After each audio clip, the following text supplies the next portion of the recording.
आज रामनवमी है और इस उपलक्ष्य में एक छोटी सी कहानी भगवान राम की मैं आपको सुनाना चाहता हूँ। तो होता यह है कि एक बार जब भगवान अपना वनवास पूरा करके लंका से रावण का संहार करके जब अयोध्या लौटते हैं तो सभी लोग बहुत उत्सुक रहते हैं। सभी लोग क्योंकि एक तरह से वनवास की तरह ही जीते हैं भगवान के साथ भी, और उनके आराध्य अगर अयोध्या वापस लौट कर आए तो उनके लिए एक उत्सव से कम नहीं होता।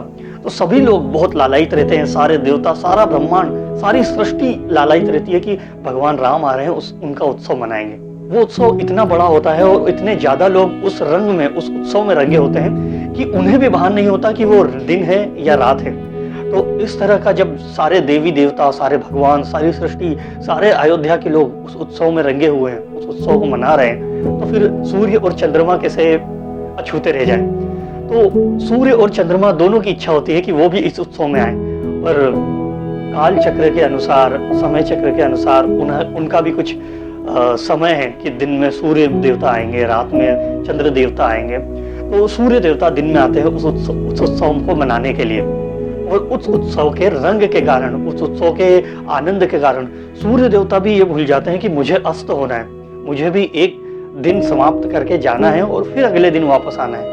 और इस तरीके से कई दिनों तक ये उत्सव मनता रहता है, और उन सारे दिनों में दिन ही रहता है क्योंकि सूर्य देवता भी उस उत्सव के रंग में रंगे हुए हैं, उस आनंद को मना रहे हैं। तो कहते हैं ना कि जब किसी को ध्यान नहीं रहता उत्सव में या इस तरह के आनंद में, पर भगवान को हमेशा ध्यान रहता है आपके ऊपर कि आप क्या कर रहे हैं और आपको क्या करना चाहिए।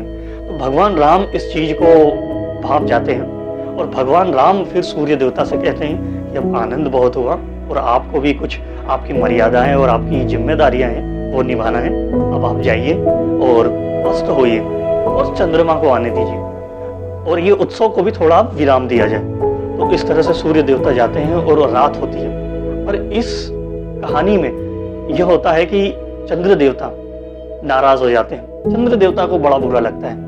वो भगवान के पास आते हैं और कहते हैं कि भगवान, दिन में उत्सव सूर्य देवता ने तो मना लिया, सारे देवताओं ने मनाया, सभी लोगों ने मनाया, पूरे ब्रह्मांड ने ये उत्सव मनाया आपके आने का, पर मैं अकेला रह गया, मैं अछूता रह गया इस उत्सव से। मैं कब आपके साथ उत्सव मनाऊंगा, मैं कब इस तरह का उत्सव में आपके साथ सम्मिलित होऊंगा, आपके दर्शन करूंगा।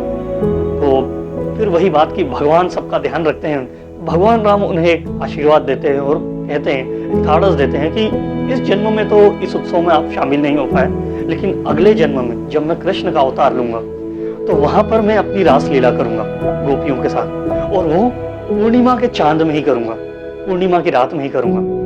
तो फिर तो हम सभी जानते हैं कि जब भगवान ने रास लीला करी थी तो वो कितने वर्षों तक चली थी या कितने युगों तक चली थी। तब भगवान ने खुद उस समय को रोक दिया था और वो रास लीला का आनंद लिया था, और उसका एकमात्र साक्षी सिर्फ चंद्रमा ही था, जो कि आज भी वो साक्षी है। तो इस तरह से भगवान श्री राम ने सभी का ध्यान रखा, पितु चंद्रमा का भी ध्यान रखा, उनको जो ढाढ़स दिया था कि अगले जन्म में उनके लिए इस तरह का उत्सव का आनंद देंगे, तो वो भी दिया। जय श्री राम।